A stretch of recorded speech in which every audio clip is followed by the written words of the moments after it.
inviting me.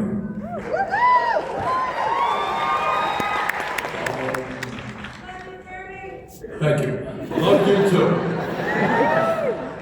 But tonight, we're going to try to do what is not always done in our country, and that is talk about the real issues that are impacting our people, how we got to where we are, and where we want to go. Now, as a United States Senator, I get stopped all the time in Washington, D.C. by media people and say, oh, Bernie, what do you have, Senator? What do you think about this bill Trump said now? What do you think about that? And they all want to talk about, or mostly want to talk about the news of the day. And that's important. People have to know how we're responding to what's happening. But there's something far more important. That is to kind of take a deep breath and ask ourselves, where are we today? What kind of country are we today? And I'll tell you something very interesting. There was a poll, and I talk about this in the book, and it was done by the Pew PEW Research Center a couple of years ago. And they're a very reputable research center. And they asked the question to the American people. They did a poll. And they asked this question. They said, well, tell me, do you think that somebody like you, if you're middle class, working class, upper income, somebody like you was better off 50 years ago than you are today? What do you say the question? What do you think the answer was? Yes. No. Do you think that people thought that life for them would have been better 50 years ago? Raise your hand if you think that. All right. The question is, how many of you, let me ask you, how many of you think that maybe life would have been better 50 years ago than it is today? Raise your hand. I see some. How many of you think not? All right. More think yes 50 years ago than not, but some do. And here's the interesting thing. We all know that in the last 50 years have been tremendous breakthroughs in medicine, for example. People with cancer today, much better chance of surviving. We have things that did not exist 50 years ago, like computers, like the internet. We have big flat screen TVs. We have Uber. We have all kinds of stuff. And yet in that poll, over 60% thought that life was better 50 years ago. And we did a poll ourselves in Vermont, and we had the same result. A lot of people responded to it. So despite many of the positive changes that have taken place in civil rights, for example, and in other areas, many people thought life was better. And one of the reasons was economic. I grew up in a family that did not have a lot of money. My dad was a paint salesman. He came from this country, from Poland, without a nickel in his pocket. He never made any money. Right? There's fellow Poles. And we lived in a rent-controlled apartment where I grew up in New York City. You know what percentage of my dad's income was paid in rent? 18%. Oh. Today in America, we have tens of millions of people who are spending 50% or more of their limited incomes for housing. My brother, at that point, my brother's a few years older than me. This is 70 years ago. He went to Brooklyn College, a very fine college. You know what tuition was at that time? That's right, it was free. So my parents, my dad dropped out of school when I think he was 13, my mother graduated high school. They kind of never dreamed that they'd be able to send their kids to college, and they were able to do that. So economics, now here's another thing. Back in those days, and some of the older folks here may recall this, in most families in my communities, it's a working class community, one person, almost always the male, men, went out to worked 40, 50 hours a week, and earned enough money to pay the bills. How many working class families do you know where one person can work 40 hours a week and pay the bills? Not many. Right? So mom and dad have both got to go out and work. So the question, one of the questions we have to ask ourselves is, how does it happen that with all of the increases in technology, every worker here is producing a lot more than somebody in a similar profession did 50 years ago, which had the technology behind it?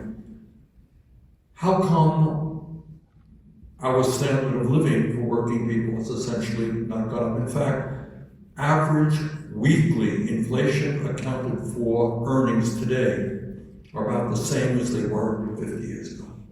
What's happened? Greed. Raise your hand. No, raise your hand. Let me get some answers here. What happened? Yep, stand up. Billionaires. Well, yeah, that's one thing. Well, the answer is that literally during that 50-year period, trillions of dollars went from the bottom 90% to the top 1%. Yeah. Okay, so there was a massive transfer of wealth from the bottom 90%. So again, back then, one person, 40 hours a week, working class, could raise a family. Not the case today. It's important we talk about that, because that raises the whole question. Whoa, here's a new technology. It's great, it's wonderful. Well, based on the last 50 years, that technology has worked not for working class people, but for the top 1%. Yeah. All right, and one of the things that I talk about in the book, and I hope you'll get a chance to read it, it's a short book, and actually, if I must say so myself, I've written a few books, this is the best book. Because it touches on issues that we are not talking about. Issues like wealth and power. So you turn on TV tonight, you can hear much discussion about wealth and power. You hear something that happened today. What do I mean by wealth and power? Today, you are living in a country which has more income and wealth inequality than we've ever had in the history of this country. Yeah. Very few people talk about it. There's a reason for that.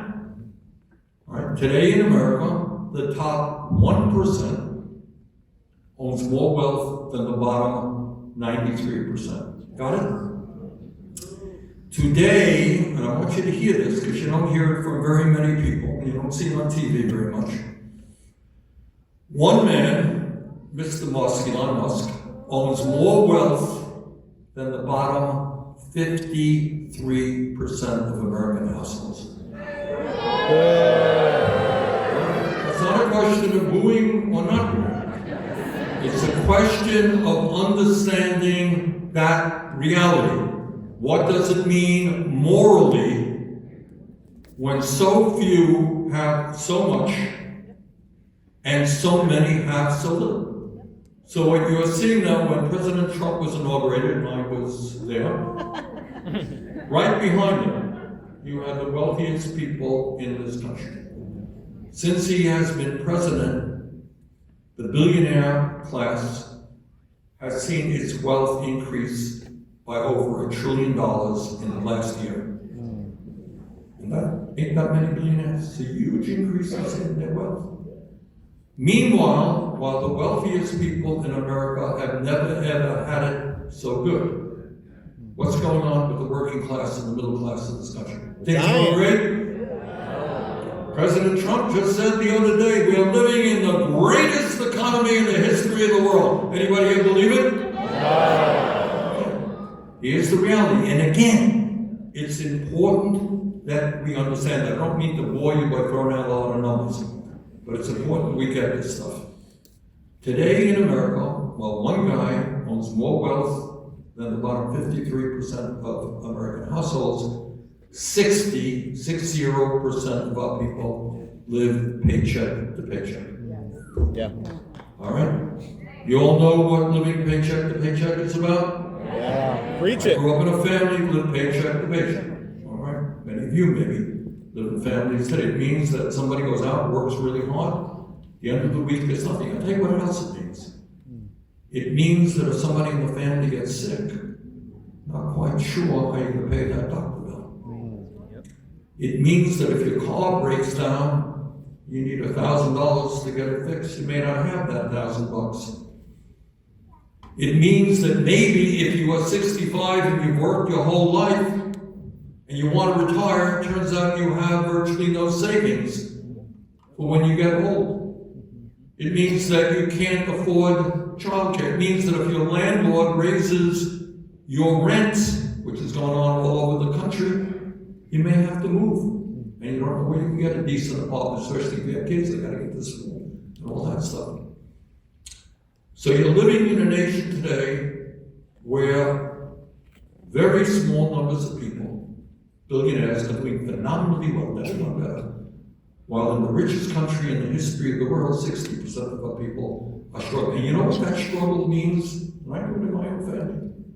Give me the one word to describe what it means to live paycheck to paycheck. Fear. Stress. You got it. And what does stress do to you? That's right. All right. And here's the facts. I did a hearing a couple of years ago with a bunch of doctors. And here is the sad truth. In America today, and we're going to talk about that in a little while, about our healthcare system. But in America today, our life expectancy, how long we live, is less than most other wealthy nations. And that's bad. But I'll tell you what's even worse. If you are working class in America, you live 7 years shorter life than if you're wealthy. You all understand what I'm saying? And that has everything to do, not only lack of access to healthcare, that's an important part of it, but it also has to do with the stress that people live under day after day, trying to survive, trying to make sure that their kids are doing okay, trying to make sure that if your mom gets sick, she can afford the prescription drugs she needs to stay alive. That stress, and that's what these doctors in the hearing were talking about what it does to you physically, what it does to you mentally as well. And what wealth is about, it's not only, oh, it's unfair, it's terrible, one guy has so much, so many people are struggling. It's true. It's a moral issue and an economic issue. But there's something else. These guys who have the money do not put their wealth under their mattresses. They invest it. And one of the things they invest in is media. So today, now I'll give you an example, personal example. We're very active on social media, both on my Senate page and my campaign page. Add it all together, we've got about 50 million followers. That's a lot of followers. Yeah. But we have a lot of people on X. Who owns X? We have a lot of people. Mr. Musk owns X. We have a lot of people on Instagram. Who owns Instagram? Zuckerberg. We have a lot of people on Facebook. Who owns Facebook? That's right. We have people on Twitch. Who owns Twitch? Bezos. That's right, Mr. Bezos. We have people on TikTok. Who increasingly has authority in TikTok? Barry Ellison. All right. So what these guys have done is the wealthiest people in the world have bought a lot of the media. And one of the concerns that I have is right now Mr. Musk is very nice. He allows me to criticize him on Twitter. Tomorrow, he may not. We are dependent upon him and Mr. Zuckerberg and Mr. Ellison and the richest people on earth. All of the newspapers, virtually all, are owned by billionaires. Recently, Mr. Ellison was an ally of Trump, bought Paramount that owns CBS. Mr. Bezos has changed his political tone and now is more or less a Trump supporter, and the Washington Post has changed its tone.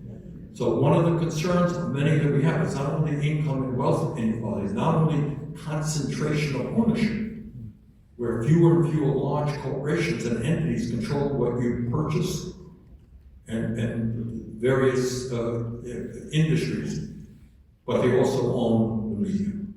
So we're talking about small numbers of people owning major parts of our economy. But in addition to all of that, and the media, in addition to all of that, what else do they increasingly own? Politics. That's right. They own our political system. Now, we talk about democracy. We would mean, okay, we're in a meeting here, we've got 1,200 people, what we got? We talk about it, we argue, we have a vote, majority wins. That's kind of what American democracy is about. We have town meetings in Vermont, early March. That's what happens. People get up, they argue how much they want to spend on the schools, on the roads. They argue it out, they vote, and that's it. But you have a situation now where, as a result of a very corrupt, a disastrous Supreme Court decision called Citizens United, what that has done is say to billionaires all over this country, you can spend as much money as you want in a super PAC for candidates or against candidates. So Mr. Musk, again, who owns Twitter, owns Tesla, etc., the richest guy in the world, put $290 million to help Trump get elected. But it's not just Republicans. Billionaires are active in the Democratic Party as well. Okay, that's a whole other issue. So the main point of the book, which we don't talk about very, very much, is that you are living in a country which is moving very rapidly toward an oligarchic form of society. Small numbers of people control the economy, control the media, control the political system. And B, under Trump, and not unrelated, and Carmen and I will talk about it, is the movement toward authoritarianism. Because people who have billions of dollars, especially this high big tech mentality, is they really do, they write about this. They don't want to be regulated. They believe, like the kings in the 19th century, that they have the divine right to rule. They are smart, they work hard, they have made billions of dollars, they control this extraordinary technology. Who the hell are you to tell them what they can and cannot do? They will tell you, all right? So they see themselves as kind of having a divine right to rule. And many of them are pretty clear that they don't particularly believe in democracy. So, having said all of that, I think the American people are catching on, and one of the chapters in the book is devoted to a fighting oligarchy tour that we conducted last year, which, as of tonight, will have taken us to 23 states, 35 events, and well over 300,000 people coming out.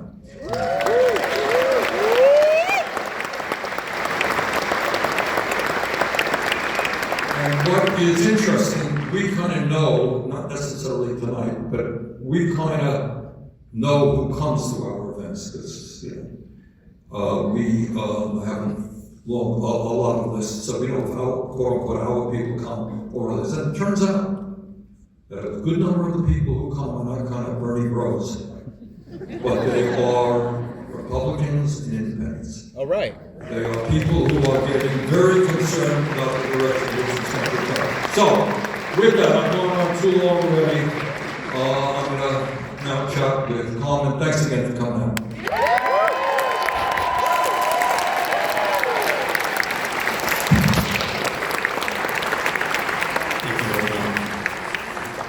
Joining Bernie on stage tonight is Dr. Carmen Rojas, President and CEO of Marguerite Casey Foundation.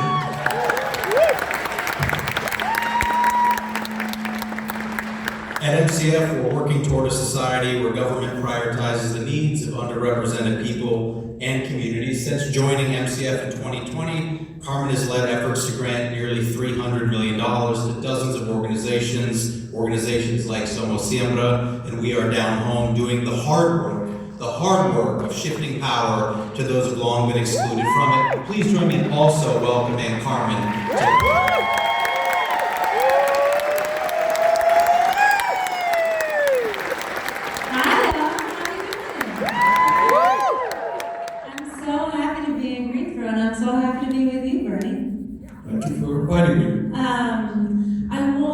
to set the stage for how we got here. I think many people think about this political moment as a 2016. Like in 2016, Trump was elected, and then all of a sudden everything broke. I know from the book, and I know from your work, that you have been tracking the long history, the long decline, the long takeover of a handful of rich people. Who made this happen? Who is stealing money from us? Who is stealing power from us? Well, that's a question that we can discuss for a very long time. I mean, one of the obvious answers, as I just mentioned, is this disastrous Supreme Court decision on Citizens United. Yeah. And billionaires, every election, spend more and more money. Right now, just stories in the paper that the crypto industry is prepared to spend hundreds of millions of dollars. APAC is prepared to spend hundreds of millions of dollars. You know, and when you got hundreds of billions of dollars, a few $100 million is pocket change. It really is. And these guys are determined to buy the Congress and the White House. So that's part of it. But then there's another one, and people in the room may disagree with me, and maybe we can discuss it later. I think that Trump won in both of his elections, not for a couple of reasons, but not so much that people supported his agenda. For example, I don't think his working class supporters, of which there are many, thought it was a great idea to give $1 trillion of tax breaks to the 1%. I don't think they thought it was a great idea to throw 15 million people over health care, Medicaid, and the ACA. It's going to be a disaster for our country. But I think people are hurting, and they looked at the alternative, which is the Democrat Party, and they didn't see much. Yeah.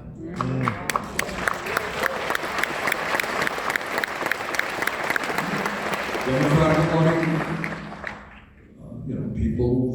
the healthcare crisis is worse now than it was before, but we remain the only major country on earth that doesn't guarantee healthcare to all people. You all know that? Yeah. I live 50 miles away from the Canadian border. They spend half as much per person on healthcare as we spend. Somehow they manage to provide quality care to all of their people. And every country around the world, major country, has a different system. Germany has a different system, Finland has a different system. But the basic premise is everybody is entitled to health care as a human right. So et cetera, et cetera. Democrats got about minimum wage. You know what it is today federally? $7.25. Smaronies here.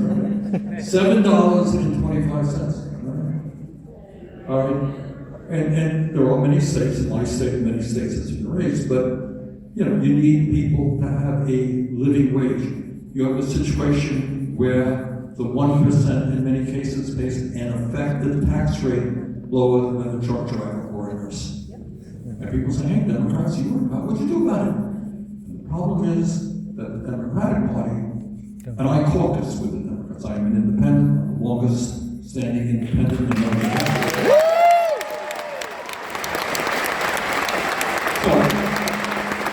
They also have billionaires influencing them. So to my mind, what we have right now under Trump, an extreme, we can talk about that more, and I think we're going to fight it, and I work with the Democrats, but I think a lot of people haven't seen an alternative. And the bottom line then, we can get to immigration and racism, and all of that is about how that appeals. Demagoguery, Trump didn't invent, he's a demagogue. He didn't invent it, it's gone on for a long time. What the essence of demagoguery is about is instead of people are hurting, and everybody humanly wants to know what's going on. Why can't I afford health care? Is it me? Why can't I afford housing? Why am I working so hard and I'm going nowhere? It must be, is it me? What's going on? And demagogues always have an answer. And the answer is, it's them. Yeah. In Europe in the 30s, it was the Jews. In this country, for many years, it was black people. It was Latino people. It was gay people. It was trans people. Today it's Muslim people. Mostly today it is the undocumented. Yeah. They are the cause of every problem that exists in America. It's not the greed of the billionaire class. It's not a corrupt political system. It's them. So that's part of it. And when people get desperate, they need an answer. And if they're not hearing true explanations of why things are the way they are, they then respond to, okay, we gotta get rid of those undocumented, my life will get better. So those are some of the reasons I think we are here.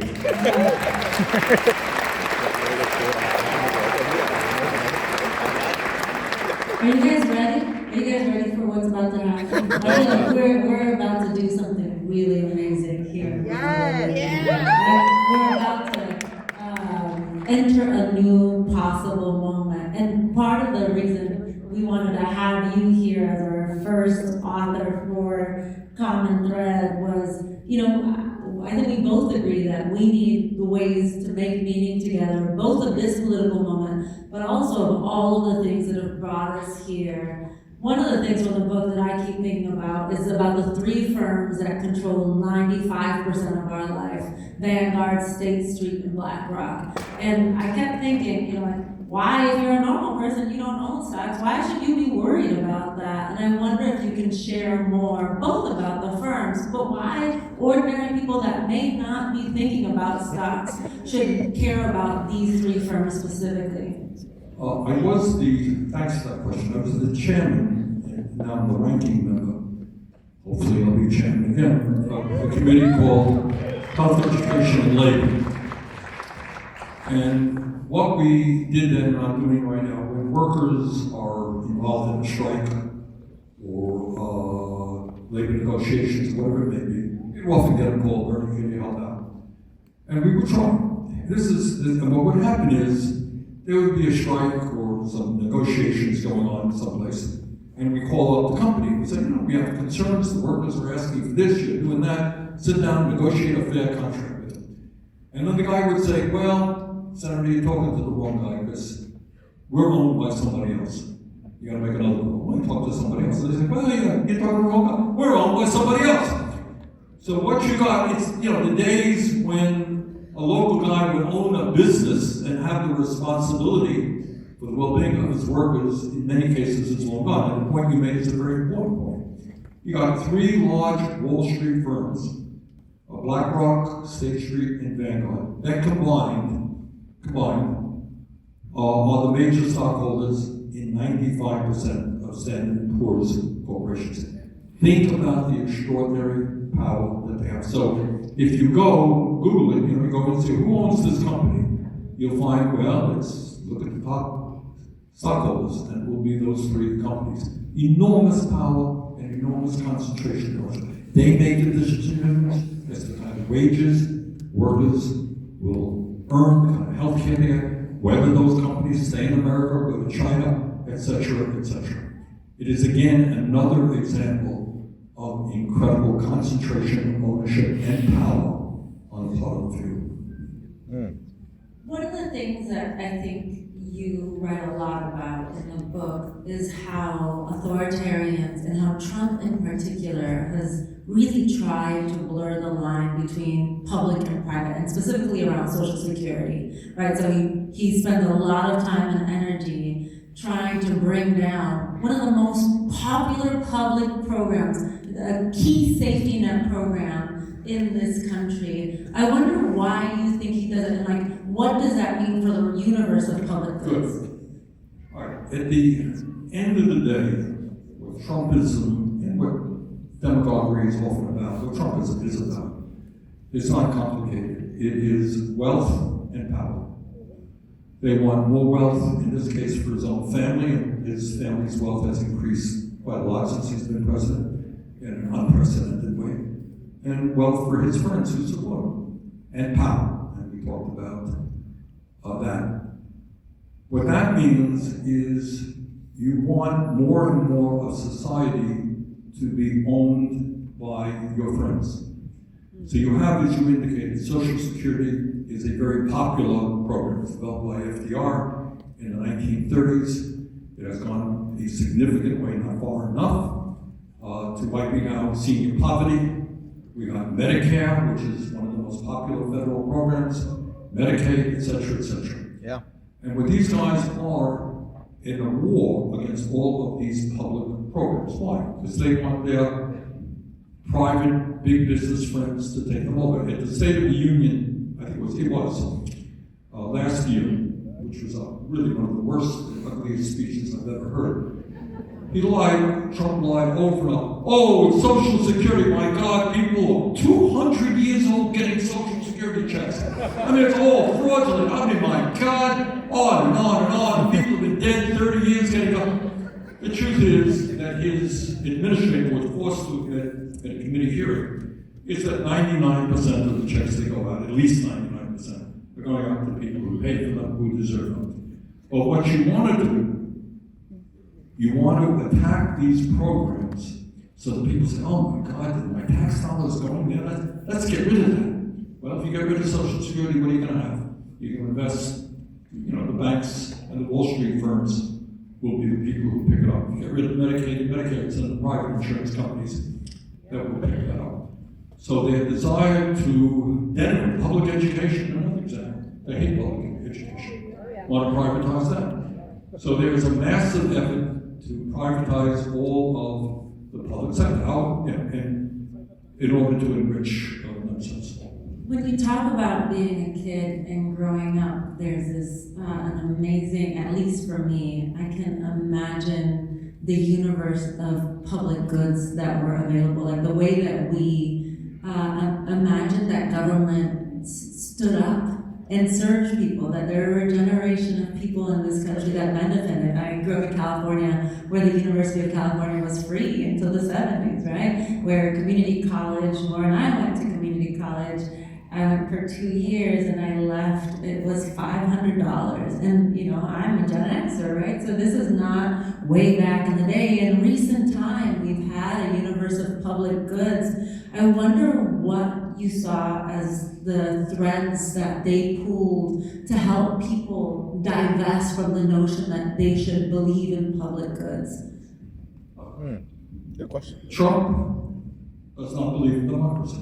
And it's not complicated, doesn't believe in the Constitution, doesn't believe in the rule of law. And he wants to move this country to an authoritarian society. We see that every day. They are now going after two of my colleagues in the Senate who expressed that point.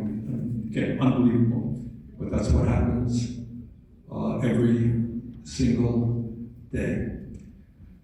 And they want to privatize all of our public institutions. The process is to denigrate them, to say, well, government really doesn't work at all. Everything is terrible. Social Security is fraudulent. Immigrants are coming over there, stealing elections, doing this, doing that. I mean, my God. Well, if you believe all that, if you believe that, now I am concerned, as I mentioned, about the media, but my concern is about who owns it, not that everything that is written is alike. If you believe what they say, everything you read in the New York Times or in newspapers, it's all a lie because it's fake news. If you believe, climate change, that's a hoax. The January 6th insurrection, those were peaceful demonstrators. Social Security is all fraudulent. I mean, I don't know why you're paying into it. Medicare, oh my God. So, what if you believe all of that stuff? What's your conclusion? What is the alternative to all that? If government doesn't work, if elections are all rigged, if Donald Trump really won in 2020, but it was stolen away from him, and if millions of undocumented immigrants, non-American, voted in elections, Democrats are bringing them in here, the whole thing is fraudulent. What is the alternative? What do you think is the alternative? Tear it down. That's right. You need a strong man. Hey, they don't phrase it quite this way. Democracy is messy. Hell with that, I'm going to take action. Don't worry about the Constitution. We're going to go break down a few doors. We're going to get rid of people. Maybe it's a 5-year-old kid. Who cares, really? That's what it's about. If you denigrate all of the institutions, I mean, we're dealing, again, on this health education labor, we do a lot of healthcare stuff. You got now people in health and human services who basically attack the entire medical profession. Yeah. They are trying to destroy trust in your doctor. Your doctor thinks your kid should have a vaccine, and it's not the case. They're all on the take. Doctors are all on the take.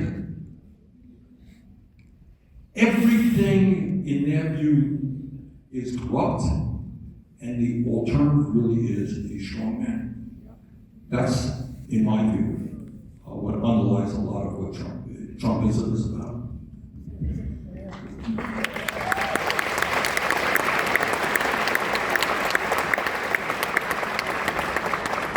One of the things, I shared this with you backstage, and then you shared something with me, so I'm going to share it with our new 1,500 best friends in this conversation that motivated me and folks at Marguerite Casey Foundation to start this common thread conversation was an interview that I heard with you about bringing people together. And it was about how in Vermont you have I love basketball. I really love basketball. I know you love basketball too. That you have basketball tournaments. And it got me thinking about a book that Naomi Klein wrote called Doppelganger, and in it she writes that conservative forces, the right wing in this country gets the facts wrong, but the feelings right. And how we often spend so much time beating people over the head with the facts that we lose sight of the feeling that you get when you sit in a room and you learn with a group of people, the feeling that you get when you go to a dance party, which I hope you all will join us at after this event. I'm wondering what you've learned in Vermont, in your work, about the magic of bringing people together and how powerful it is to do that right now. Well, I think Naomi had it exactly right. I mean, we can bore people with all kinds of, I'm probably doing that tonight, throwing out all kinds of facts and figures here. That's kind of what I do. But what is also important is, in fact, especially now, when there is, I think, having a lot to do with the amount of time we spend on screens and technology, bring people together. So what Carmen was mentioning, this is some of the things we do in Vermont. We, through our campaign, buy basketballs, good quality basketballs, and we go into a town, we announce it, and we have 100 kids come out, and they do a foul shooting contest, and we give out free basketballs. We do dances. Now, in Vermont, unlike North Carolina, it's pretty cold in the wintertime. So people end up staying home. So we are in relatively small towns, we have dances. We do, I do town meetings, we do town meetings like this, but what we also do is, what you're doing tonight, is we bring out, we have food, people have dinner, they break bread together, right? And we have some good music, and then we have, just like we're doing here, we have a discussion. The goal of all of that is, as a senator, it's my job to answer questions from Vermonters, but it's also bringing people together to enjoy each other. And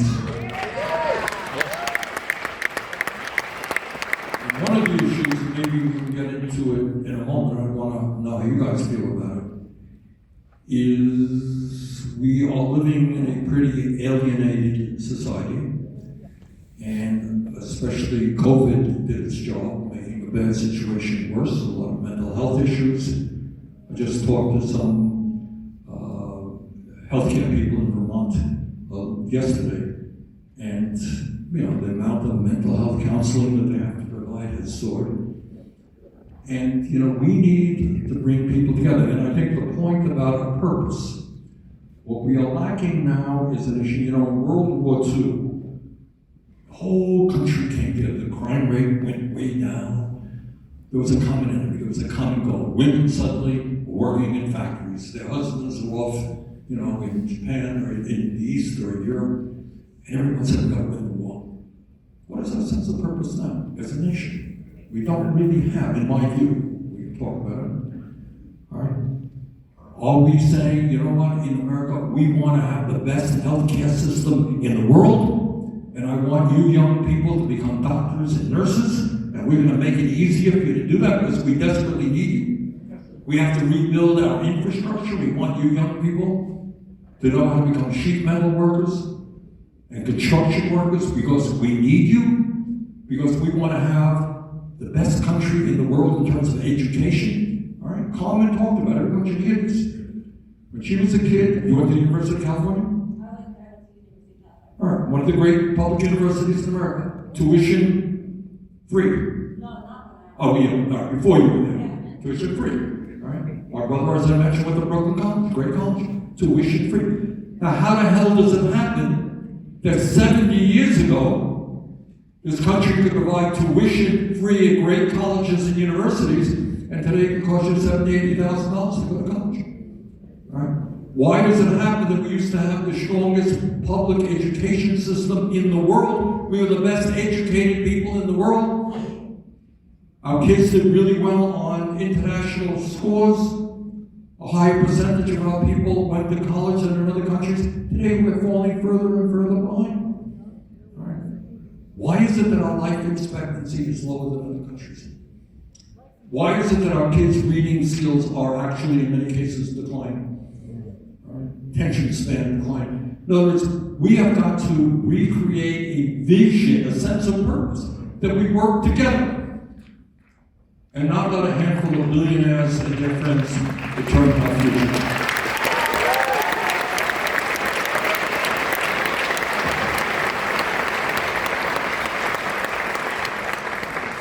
My parents immigrated from Nicaragua and from Venezuela in the 60s, and so I grew up in the shadow of different politics, right? Different politics than just politics of the United States.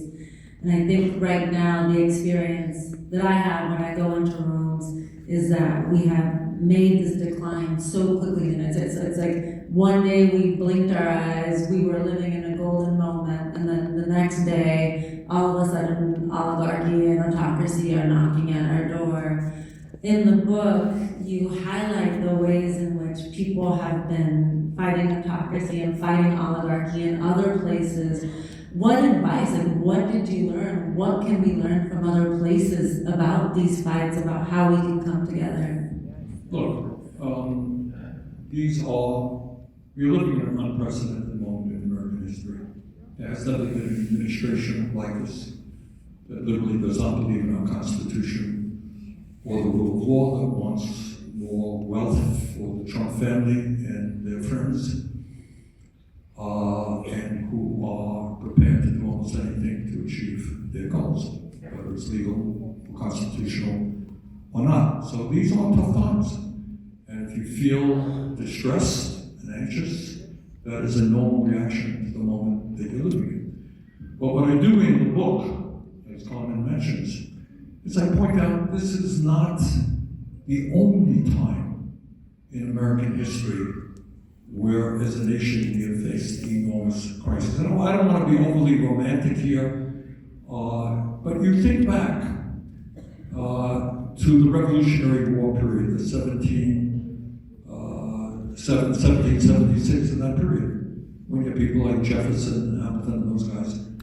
You know, they put their lives on the line, and it's not widely known that a lot of people died. More people died than I had realized. Many thousands and thousands of people. It was a pretty bloody war. And they really believed, you know, they put forth this Declaration of Independence, you know. That was back in the 1770s. It wasn't perfect. We had slavery in America. Women, you know, could not vote. Rich white guys were the people who called the show. All right, we know that.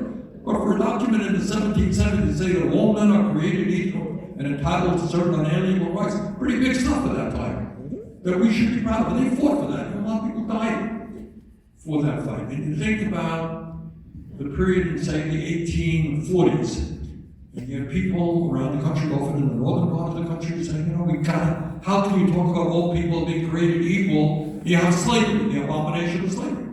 And the abolitionist movement spread, taking on very powerful people, the slave-owning class. You know, that was a lot of power there. And people got killed in the struggle. And then you had this horrible civil war in America, where hundreds of thousands of people died to finally end the abomination of slavery. And then, you know, we had to fight Jim Crow's and segregation and all that. And then you had the Depression, where 25% of our population was unemployed. You know, people were struggling, people were migrating, leaving their farms. And, they brought forth a new government, FDR, and a new set of policies for the federal government. You think about the struggle of workers, it wasn't so many years ago, where workers were forced to work as many hours as their bosses wanted. The idea of having a union was unthinkable. People got fired when they talked about. I was in West Virginia a couple of months ago, and I went to, I forget the town now. They did a movie on it. There was the coal mining, Made one. And I went to that town, and they still have in a building. The guy said it took me there. The bullet holes. There was a major gunfight between union people and the bosses and their agents. People got killed. And it was a company town. They weren't paid, I didn't know this, they weren't paid in cash. They were paid in coupons that you had to use at company store, company housing. And workers struggled and died to form unions and to get decent wages. And the struggle for women's rights. How many women died? Hunger strikes for the right to vote, not to be second-class citizens, and gay rights, and all that. So this is a terrible moment, a dangerous moment, not to be underestimated. But it's not, I think also, by the way, you think about December 7th, 1941, Pearl Harbor. The United States, people don't know this, were totally unprepared to fight against Hitler and Japan. We did not have the tanks, the guns, the planes that we needed. But because the country came together literally in 2 or 3 years, the war was won in 45, but by 43, 44, we had hung together as a nation. Women working in factories, guys coming up, dying. And we turned it around and we saved the world from Nazism and fascism. All right? So, my point being is this is not the first difficult moment. Yeah. And I'll just tell you another thing. Just this morning, it's been a long day. This morning in my office, I had the honor of meeting with about a dozen folks from Minnesota who have been at the front line of resisting ICE.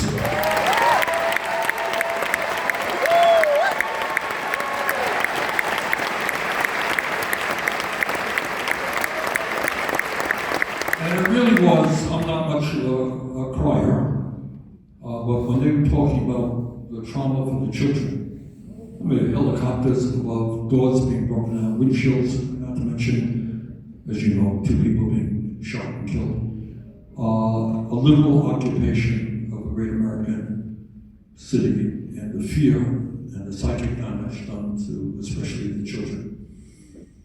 And they stood up and they organized. That's right. Incredible people.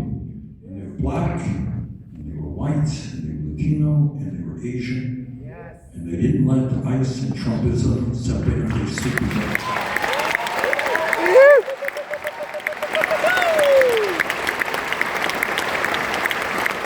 And the result of their effort is that the whole country saw the horror of what ICE was doing their illegal behavior. And today they are presumably, we'll see if it's true or not, announced they're going to withdraw their troops.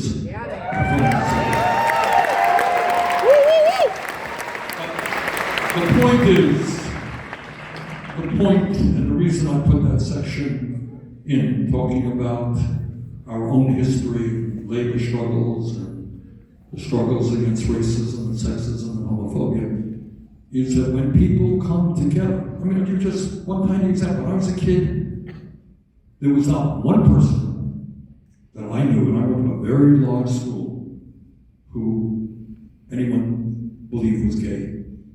And of course there were gay people, but they weren't able to make that public. And that's changed. And it changed because all over the country, people stood up and demanded an end to homophobia.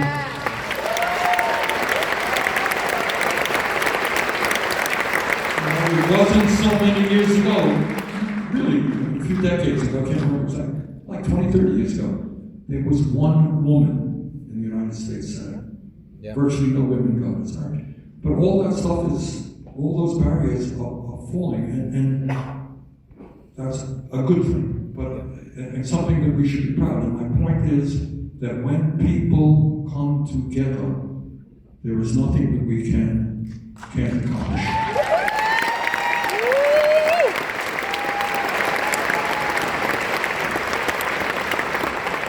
You make this really important connection between oligarchy, autocracy, and power. Like, you talk so explicitly about power in this book, Bernie, and I wonder, as we are sitting in this moment, reflecting on Minnesota, beginning to confront in city after city, both what ICE is doing to our neighbors and loved ones, and what is about to be the largest transfer of wealth from the poorest people in our country to the richest people in our country. What are we getting wrong, and what are we getting right about the moral politics, the moral fight that we should be having in this moment?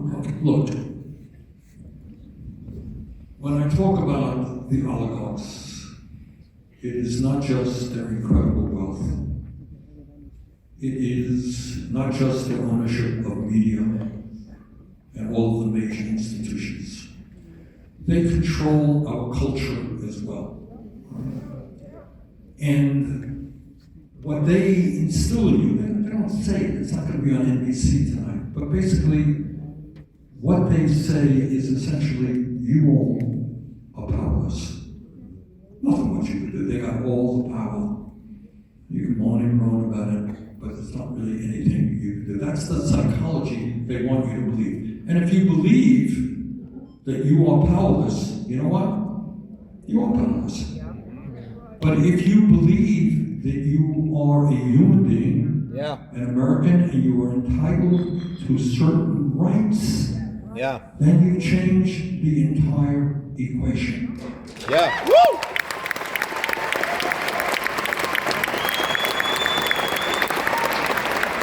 So to me, where I am now politically, what I am doing is not only doing my best with a number of other people all over the country, fighting Trumpism every day.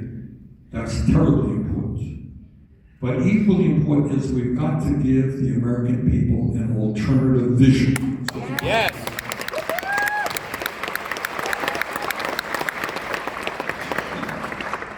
So if you go out, and I suspect Vermont is a more progressive state than North Carolina, but damn right. Go out and talk to people who may not agree with you politically. Say, well, do you think healthcare is a human right that everybody, regardless of their income, should be able to go to a doctor? There's some outrageous statistics, something like 40% of people who are diagnosed with cancer end up going bankrupt or losing their homes in the first 2 years because the bills are so high.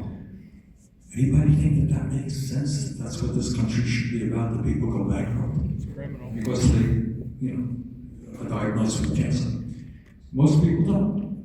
So what we need to do is to, over and over again, pound away at an agenda that works for working people. So, in my view, and in the view of most Americans, healthcare is a human right, not a privilege.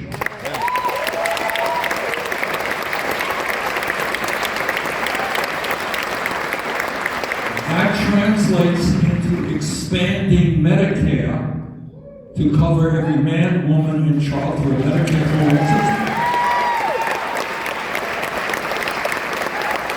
And you go out and you say to people, do you think we should cover dental, hearing, and vision? They will say, yes. Okay? Do you think that if I am staying on my job right now because my wife is ill and I have decent health insurance, that I can't leave my job, I'll lose my health insurance? Does that make sense? No. So we don't want to tie health insurance to a job. We saw that happen during COVID. It's a right that every American has. Do any damn job you want. You're unemployed. You get it. This is not a radical idea. It is not a radical idea. It is supported by the overwhelming majority of the American people. It is opposed, needless to say, by the insurance industry and the drug companies. Right? Give you another example. Right now, I don't know about North Carolina, but in Vermont and most parts of the country, our child care system is basically broken. Yeah, It is extremely expensive for working parents to send their kids to child care.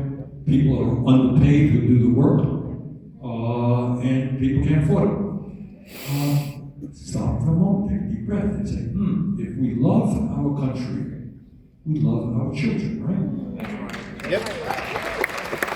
Should the richest country in the world have one of the highest rates of childhood poverty? No. How hard is it for us to make sure that we have well-paid, qualified people doing child care all over this country so that every working parent knows that their kids are going to get good quality child care and make that publicly funded? Right? And that's what, by the way, so in terms that you talked about, we talked about this a moment ago, the University of California, Brooklyn College, New York City University being tuition free, right? Once again, if we want to be a successful country in a highly competitive global economy, we need to have the best educated workforce in the world, right? Yeah. Okay? It is kind of a no-brainer to say that if we want that, I want every kid who has the ability and the desire to be able to get all of the education he or she needs, right? Does it cost money to do it? It does. And that's why we have to demand that Mr. Musk and his friends start paying their fair share of the taxes.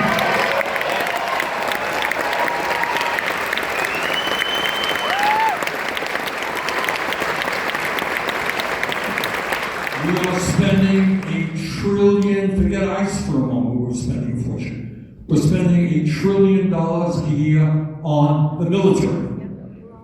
There are some geniuses who want to increase that by 50%.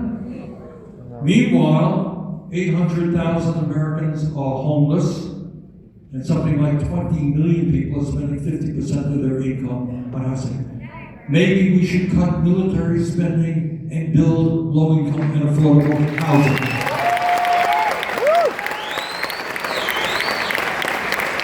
Maybe we should raise the minimum wage to 18 to $20 an hour.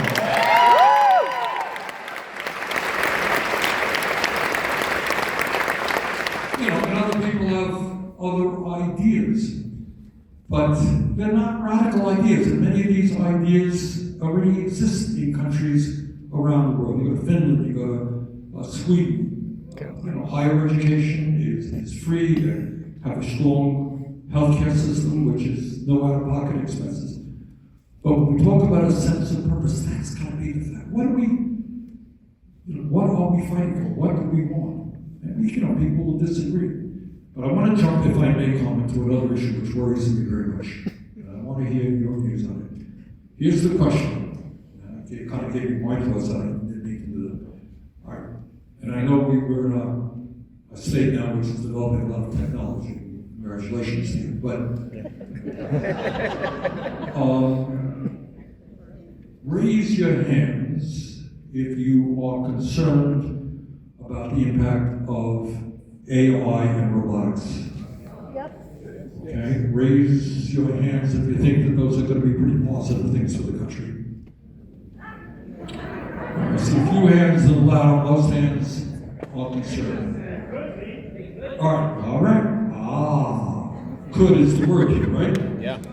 All right. There's a lot of evidence that AI can do a really good job in developing new prescription drugs, doing a lot of good diagnoses in terms of healthcare, et cetera, et cetera. So there's no question they can do all kinds of good things. But let me tell you, and I don't know if you're reading about this stuff, I'll be going to California next week to talk to some of these guys. There are many people who know a lot more about the issue than I do, who worry that AI and robotics are going to wipe out a whole lot of jobs in this country. Yeah. Is that a concern that people have? Yeah. I talked to some guys who work at a factory in Kansas City just the other day. And they already have a lot of robots replacing workers. Bezos at Amazon there are any warehouses here? Amazon warehouses? Yes. They're replacing workers with robots here, and the goal really is essentially to do away with all human workers. There's a lot of fear that a lot of the entry-level jobs that young college graduates get may not be there for them. And there's some really, again, I don't know the answers to this, and people, have different opinions as to the impact, but but here is the issue. Who is controlling the development of AI and robotics? A handful of multi-billionaires. Mr. Musk himself in Tesla says he wants to build millions of robots. All right? Mr. Bezos is putting hundreds of billions of dollars into AI, and he is replacing workers at Amazon right now.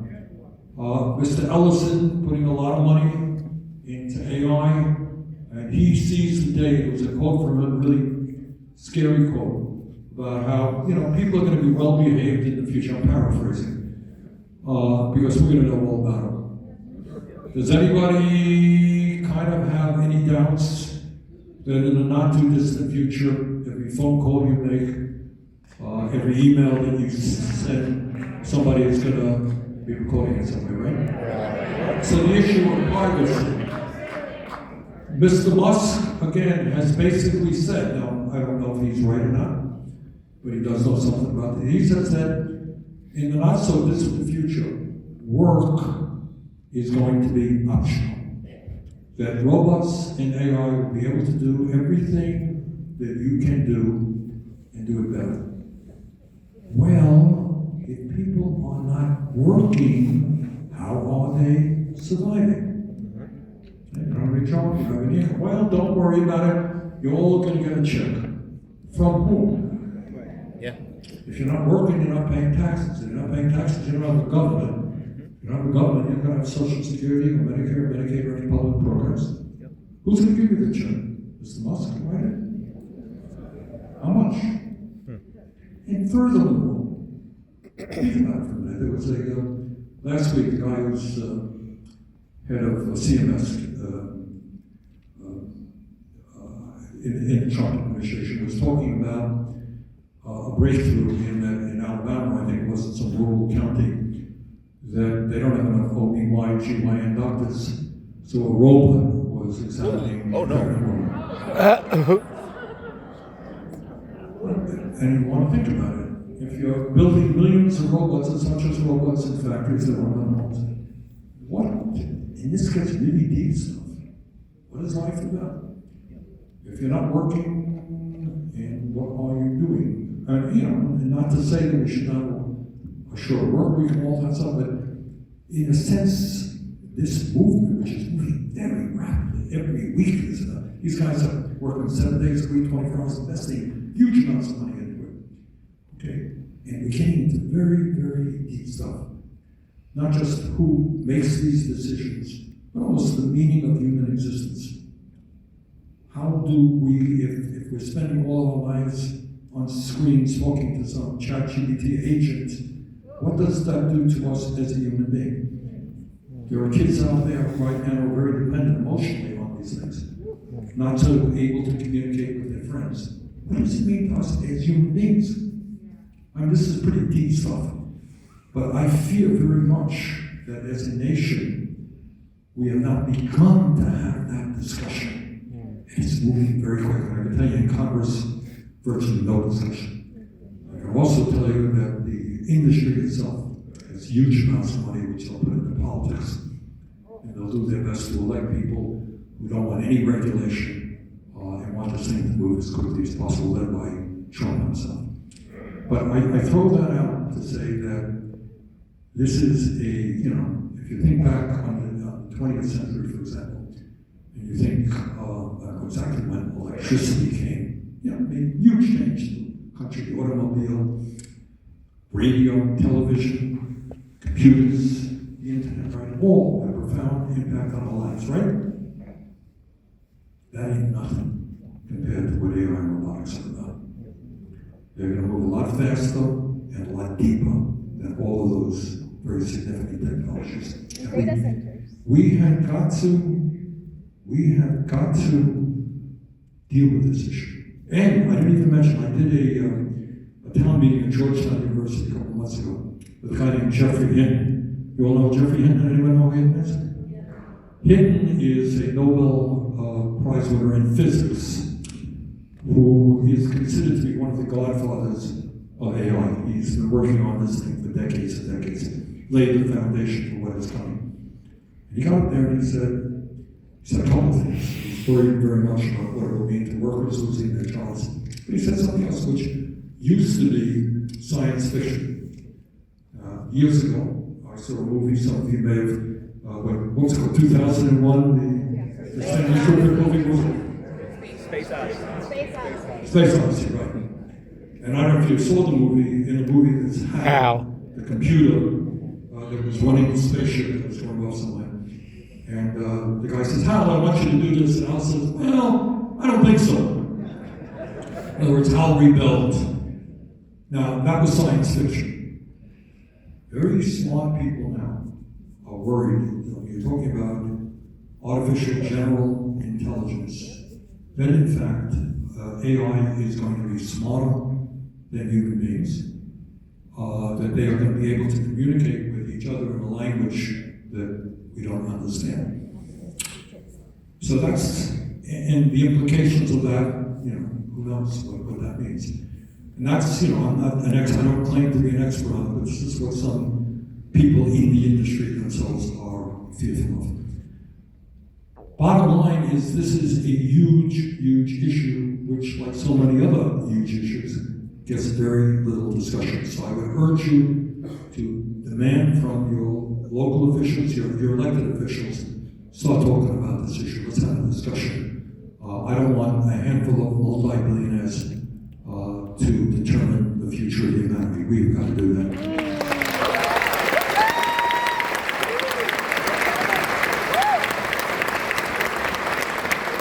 As we close, Renee, I have one last question for you, which is, as you look out on this moment across this country, give us 2 or 3 glimmers of hope. Where are you finding hope? Who is doing something?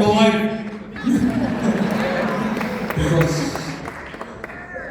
I am not unoptimistic. I think the struggle is going to be really, really hard.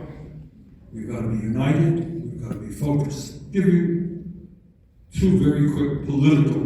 Well, first of all, when we went all over this country, I went with Alexandria Ocasio-Cortez and some of those places.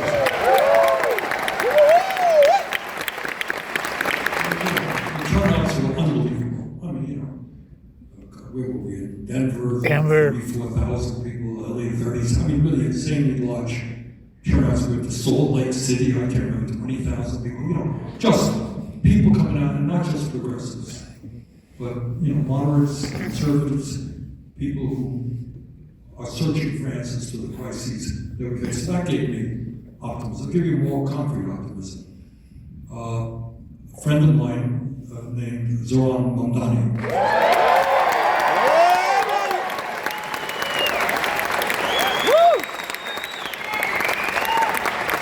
Zoran announced his candidacy for mayor. He was in the state assembly in New York State. He was at 1% in the polls. 1%. He was taking on the entire Democratic establishment, the Republican establishment, the oligarchs, of which there are many in New York City. Okay? But what he did is he talked about an agenda that made sense to the working class of New York City. Yeah. Talked about affordability, etc. And equally important, he built an unprecedented grassroots movement. Now, New York City is a big city. Yeah, it is. Close to 9 or 8 million people. He had close to 100,000 volunteers knocking on doors. And I can tell you, as a politician, that when you have that type of grassroots support and that type of enthusiasm, no matter how much money the opposition throws at you, these stupid ads are on TV. Yeah. So that's one example. Literally, I think 3 3 days ago, a friend of mine who worked in my presidential campaign, Lilia Mejia. She ran for Congress in New Jersey. And she was running against a former congressman, a former lieutenant governor, I think a county commissioner, people who were kind of established, well-known candidates. She started off being known by 5% of the people. She did what Marguerite did. She developed a strong grassroots campaign and pulled off one of the biggest successes in New Jersey history. Yeah.